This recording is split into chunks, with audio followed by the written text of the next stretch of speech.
Hello everyone, thank you for clicking on this video. Just some thoughts here that I had. I met a gentleman yesterday that was basically questioning his salvation based on other people's experience, which I thought was very, very interesting because he was telling me about his church he goes to. And he was asking me what is wrong with him because he doesn't feel the need to raise his hands, shout in church, run the aisles,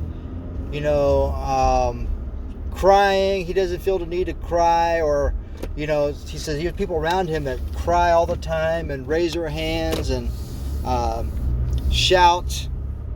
And he says, could there something be wrong with me? And I said, I don't think so, brother. I said, I just reminded him, he's a total stranger. I just reminded him of the gospel.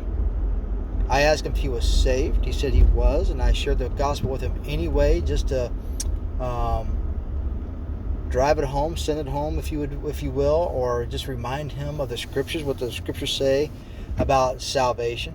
I said, as a matter of fact, it could be something wrong with them, because it got me thinking about worship and how sometimes we may tend to virtue signal to other people around us and try to send a message that we are maybe more spiritual or maybe more holy than the person around us, or trying to impress the pastors or the elders of the church or whatnot. But this guy had a genuine concern. He's like, I don't know what. I said, if you believe the gospel, the death, burial, and resurrection of Jesus Christ alone for your salvation, and you place your trust there, you're saved, you're sealed. And I just reminded him of the scriptures. I just gave him a reminder of the scriptures, and I was like, nothing wrong with you, brother, but there might be something wrong with them other folks.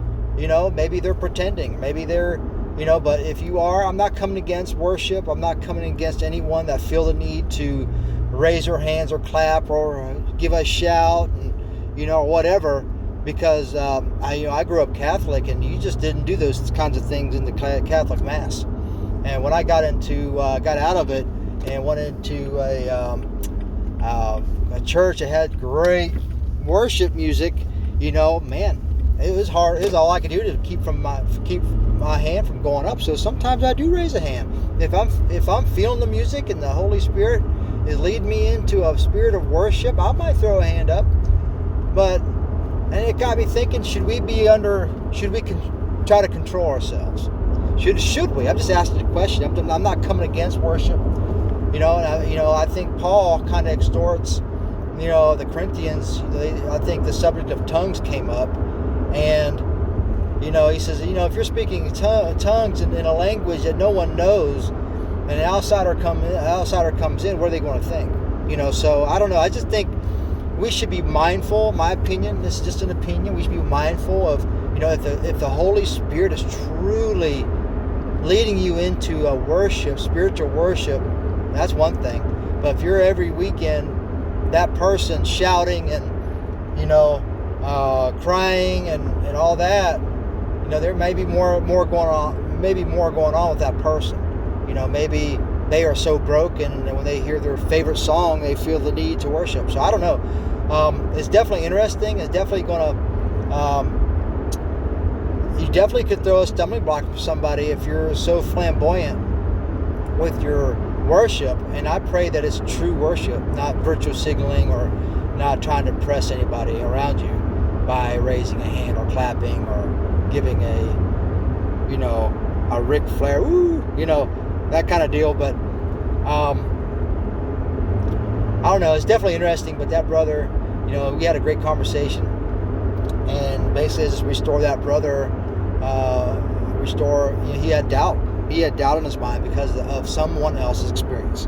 But anyway, if you're watching this video message right now, and if you stumbled across this video, and if you don't know that you're saved, or if you think that you're not saved because you're not one speaking in tongues, or not giving shouts, or not raising your hands, that doesn't save you. That's just an extra work. That's fluff. What saves you is your placing your trust in Jesus Christ alone for your salvation. That's it. That's the gospel. He paid the sin debt. You can't pay it. You're not perfect. He is. He's the spotless Lamb that came to this world to take away the sins of the world. The penalty. He takes away. He paid that sin debt. And only He can pay that. And if we place our trust, if we trust God, take God for His word, that He did that for you like He did Abraham. Abraham believed God and it was counted to him as righteousness. And the same thing with us. We believe God, what He did on that cross. The death, burial, and the resurrection. That's it. It's simple. And we place our trust there. Remember, it's a one-time singular event. As soon as you place your trust, you believed, you are sealed with the Holy Spirit of promise, according to Ephesians chapter 1, verses 13 and 14. We rest there. So, and if you're a Christian that's watching this video and you are a flamboyant type, I'm not coming against you on that. I'm just making you aware that other people are watching you and they may be questioning their own salvation because you're so flamboyant. And maybe question yourself, ask yourself, am I doing this out of true spiritual worship, or is this based off of my favorite song comes on?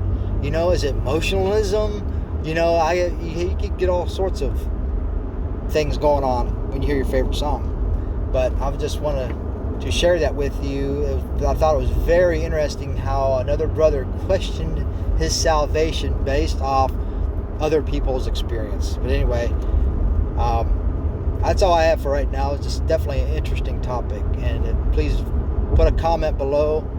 Subscribe to the channel if you like. Or if not, that's fine too.